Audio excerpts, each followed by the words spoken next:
யாரும் எந்திரிச்சு வர மாட்டாங்களா அந்த மேடை மேல ஏறி அப்படிலாம் வந்தா அது வந்து அறிவார்ந்த தமிழ் சமூகமே கிடையாதான், தற்குறிக்கலாம். இப்ப எவன் தற்குறினே தெரியல.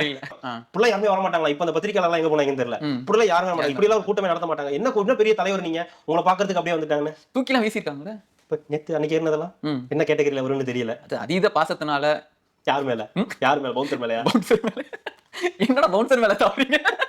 அப்படியே தாவறாங்களா? தாவேக்கா கொடுத்து அப்படியே தாவறாங்களா? துண்டை தூக்கி போடுறாங்களா? அசிங்கமா, அவமானமா இப்படி போடுறாரு. துண்டை தூக்கி வாங்கி இப்படி போட்டு இப்படி போடுறாரு.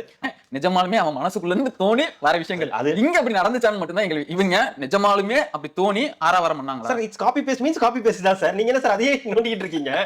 இது நடக்குது, இது நடத்தப்பட்டது சார். அவ்வளவுதான் வித்தியாசம். என்ன பண்ண முடியும்? நாங்க செல்ஃபி கூட தான் எடுத்தோம். ஆமா, ட்ரெண்ட் ஆகல. எல்லாரும் கத்துங்க. ட்ரெண்ட் ஆகல.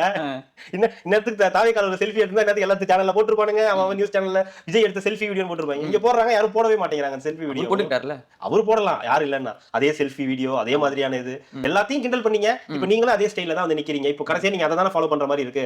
வார்த்தை முதற்கொண்டு அதுதான்.